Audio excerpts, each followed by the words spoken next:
سوال یہ ہے کہ دین ہم سے زیادہ صحابہ سمجھتے تھے۔ اگر نبی کا کہ سے محبت کا ثبوت دینے کا طریقہ یہی تھا کہ نبی کی میلاد کی مناسبت سے خوشی منائی جائے تو ہم سے زیادہ صحابہ مناتے، اور صحابہ نے جب نہیں منایا معلوم یہ ہوا کہ محبت کا یہ وہ طریقہ نہیں ہے جس طریقے سے نبی اکرم صلی اللہ علیہ وسلم سے محبت کی جانی چاہیے۔ اللہ کے نبی صلی اللہ علیہ وسلم کے صحابہ کے بعد آپ کو یہ بات یہ بھی بتلاتا ہوں کہ نبی کے بعد تابعین کا زمانہ، تابعین کے بعد تبع تابعین کا زمانہ، اس پورے زمانے کے اندر تابعین میں بھی کسی کا تذکرہ نہیں ملے گا، تبع تابعین میں بھی کسی کا تذکرہ نہیں ملے گا۔ نبی کی پوری زندگی، نبی کے بعد نبی کے صحابہ کی زندگی، تابعین کی زندگی، تبع تابعین کی زندگی سب ختم ہو جاتی ہے، اس قسم کے کسی اہتمام کا تذکرہ نہیں ملتا۔ اور یہ بات آپ کو بتاؤں، تاریخ میں اگر آپ تلاش کریں گے تو آپ کو پتا چلے گا کہ میلاد کا سب سے پہلے وجود، سب سے پہلے میلاد منائی گئی یا اللہ کے نبی صلی اللہ علیہ وسلم کی میلاد کے مناسبت سے عید منائی گئی تو وہ سن 625 ہجری میں منائی گئی۔ 625 ہجری، نبی اکرم صلی اللہ علیہ وسلم کے اس دنیا سے منتقل ہو جانے کے 615 سال کے بعد سب سے پہلے یہ میلاد منائی گئی۔ کہاں؟ آپ کو تفصیل سنا دیتا ہوں۔ عراق کا ایک علاقہ ہے موصل، عراق کا ایک علاقہ ہے موصل، اور موصل کے قریب ایک چھوٹا سا قریہ، ایک چھوٹی سی بستی، اس کا نام اربل تھا۔ اربل یہ جو شہر تھا، اس شہر کا ایک حکمران ہے، اس شہر کا ایک حکمران تھا جس کا نام ہے ملک مظفر۔ ملک مظفر سن 625 ہجری میں ملک مظفر نے اربل نامی علاقے کے اندر سب سے پہلے عید منانے کا اس میلاد النبی کا آغاز کیا۔ 625 ہجری کے بعد یہ سلسلہ چلا۔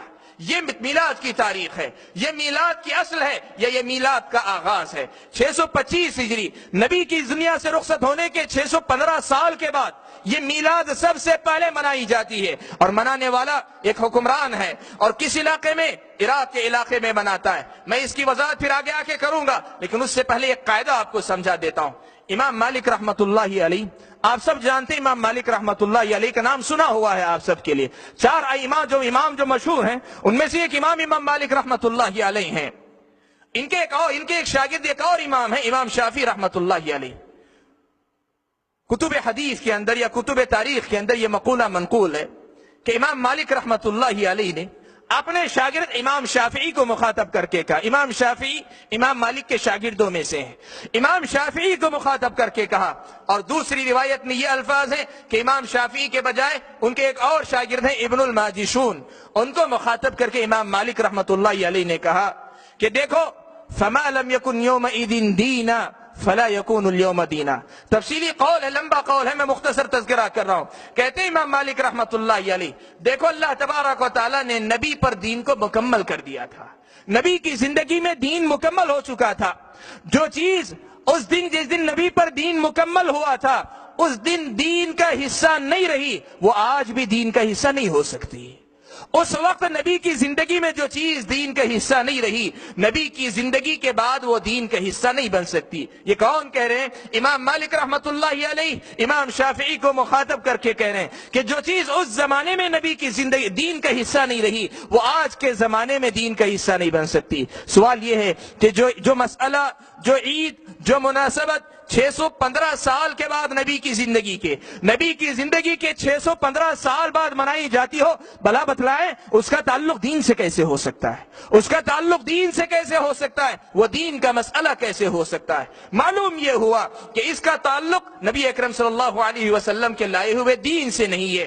نبی اکرم صلی اللہ علیہ وسلم نے اسے نہیں منایا، بلکہ یہ بات بھی آپ دیکھیں، یہ مسئلہ آپ کے سامنے واضح کرتا ہوں۔ یہ جو بدعت وجود میں آئی، کس علاقے میں وجود میں آئی؟ عراق کے علاقے میں۔ پیارے نبی صلی اللہ علیہ وسلم نے عراق کے بارے میں اپنی زندگی میں یہ بات بتائی تھی کہ نجد کا جو علاقہ ہے، نجد کہتے ہیں اونچی سرزمین کو، اونچا علاقہ، یہ جزیرے عرب کے اندر عراق کا جو علاقہ وہ اونچائی کا علاقہ سمجھا جاتا ہے۔ اللہ کے نبی صلی اللہ علیہ وسلم نے اس سمت کی طرف اشارہ کرتے ہوئے یہ پیشن گوئی فرمائی تھی کہ یہ فتنوں کی سرزمین ہوگی، یہاں سے فتنے سر اٹھائیں گے۔ یہ پیشن گوئی اللہ کے رسول صلی اللہ علیہ وسلم نے فرمائی تھی۔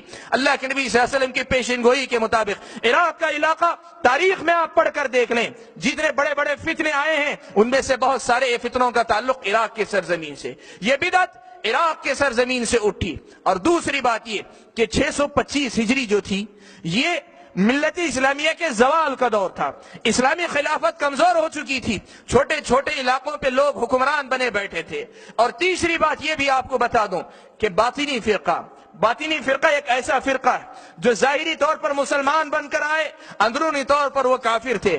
مقصد ان کا یہ تھا کہ دین میں تبدیلی کر کے مسلمانوں کو دین سے پھیر دیا جائے۔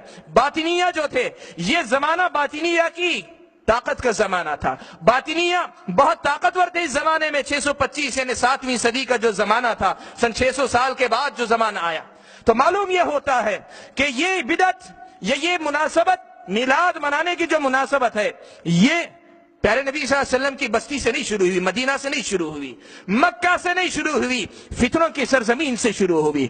اس زمانے میں ہوئی جس زمانے میں فتنوں کا دورہ تھا، باطنیہ کا غلبہ تھا، اور شروع کرنے والا بھی کوئی عالم آدمی نہیں تھا، یہ ایک حکمران تھا، ملک مظفر نام کا حکمران، اس نے اس بدعت کو جنم دیا تھا۔ ان ساری تفصیلات کو دیکھ کر سمجھ میں یہ بات آتی ہے کہ اس کا تعلق دین سے نہیں تھا، اس کا تعلق لوگوں کی اپنی خوشی، لوگوں کی اپنی پسند سے تھا۔ اور یہ مسئلہ ابھی میں نے کہا آپ کے سامنے کہ دین کسی کی پسند اور ناپسند کا نام نہیں ہے، کسی کی خواہش اور کسی کی ناپسندیدگی کا نام نہیں ہے، دین رب کی کتاب کا نام ہے، نبی کی سنت کا نام ہے۔ اس حیثیت سے اگر آپ دیکھیں گے تو معلوم یہ ہوگا کہ یہ ایک ایسا مسئلہ ہے جس کا شریعت اسلامیہ سے کوئی تعلق نہیں۔